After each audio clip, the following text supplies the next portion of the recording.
What's going on, people? We are Tottenham TV here. Tottenham 3, Newcastle 2. We have ruined the party up at St James's Park today after their brand new takeover. Glum faces all over St James's Park, apart from that one tiny corner up there in the away end, which was lovely to see.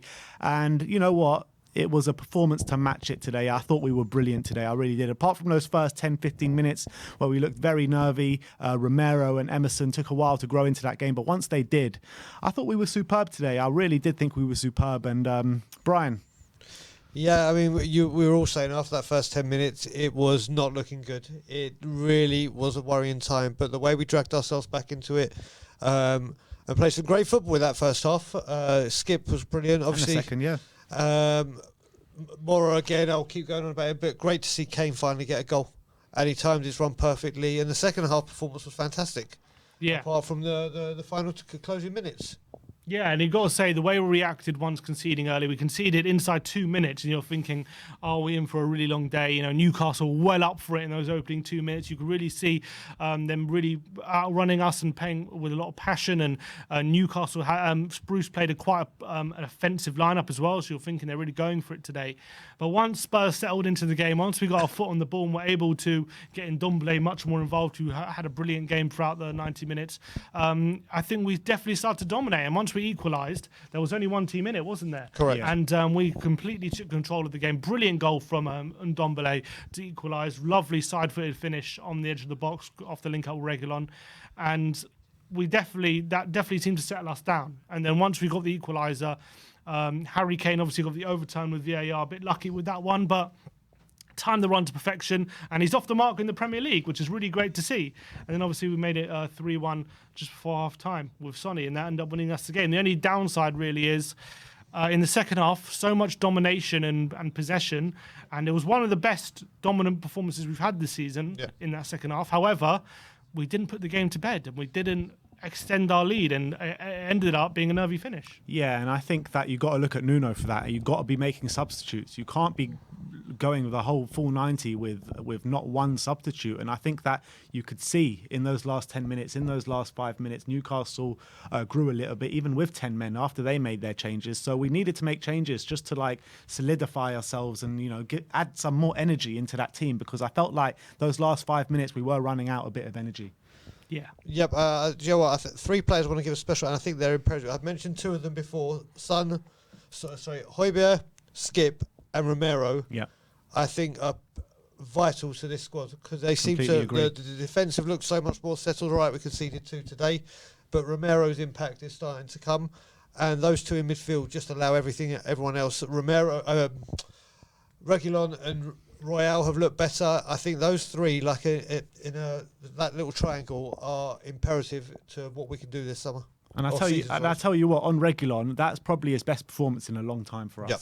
That's definitely his best performance of the season, without a shadow of a doubt. And it was a brilliant performance from Reguilon. But let's talk about Eric Dyer, because you know we were talking about in the whole game, saying what a good performance, what a good performance, what a good performance. And then that happens right in the last minute to put us under so much pressure. How does that even... It's just a classic Eric Dyer clanger, isn't it? Just so classic. There was no one near him. If the cross comes in and he's not under pressure, and he just mistimes his header, it goes off his knee and then it ends up on the back of the net, and you're thinking, how have you let this happen, that we're 3-1 up in cruise control against 10 men and we've just given them a goal out of nothing for no reason. They've got hope again, and obviously they never really threatened to get back into it, but the fact they even had hope of getting back into it was more than enough to say, like, it should never have come to this. And Eric Dyer, it's a shame, because he was having such a great game. I thought overall his passing was great. Defensively, he Wilson struggled for the most part. I know he scored, but for the most part struggled against him, and I thought he was having a really great game. But again, another lapse in concentration, another silly moment, and it ends up costing us a goal. And it was all right, because obviously we ended up winning, but just can't seem to happen with Dyer. He can't go a whole 90 minutes without making a mistake, can he? Yeah, it's really annoying. It really is. But look, really good performance today. Back-to-back wins. And not only just back-to-back wins, but back-to-back coming down from losing positions as well, which is very important in my opinion. Well, Villa were drawing. Yeah. Villa were drawing. Højbjerg. Okay, fine. But, you know, coming back from a negative situation where in previous, earlier on in the season or last season, we definitely wouldn't have come through it. That's for sure. So definitely steps in the right direction, in my opinion. But how are you thinking now moving into the season? Are you feeling a bit more confident now? Well, now we've seen that he's got his first team ahead of him, and that looks like it. I mean, we said, I don't think there's anyone missing. There may be a Lo Celso for a Ndombele occasionally, but now he's got to build on that and hopefully keep them fit, rest some players against Vitesse. We'll see. West Ham's going to be a huge test. If we can keep this 11 fit and keep them playing regularly, then it goes to show there is something there. There is something there. They just need a lot more time together, and it's keeping them fit because we know we haven't got the depth, but it's positive. I would say that performance, especially with what was going on at Newcastle today, people will not have to appreciate the occasion that was there today.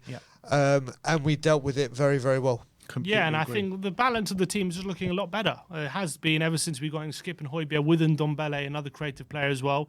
Look, obviously he made no subs, which is very peculiar. I don't know why he didn't make any subs, but look, we did play pretty well throughout the whole 90 minutes, to be fair, and Ndombele played 90 minutes and was one of our better players. He played really, really well, and the balance is looking great.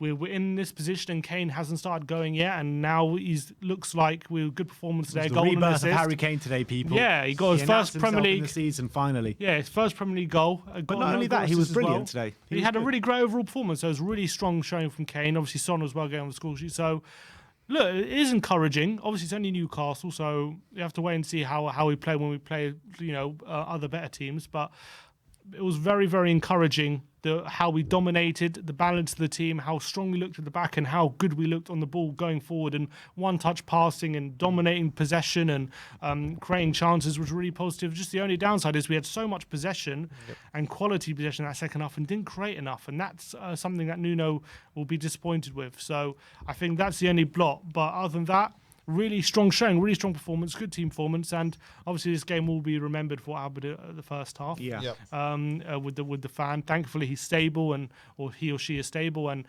they're on their way to hospital and home. Obviously, all praying that they're going to make a full recovery. And massive credit to Dyer and Reguilon for acting so quickly in that first half and making sure the officials are knowing what's going on and making sure the medical staff get on the pitch as quickly as possible. So massive credit to them, which could have obviously been terrible what would have happened. But so that's what the game had been made for. But on the footballing side, definitely encouraging stuff from Spurs.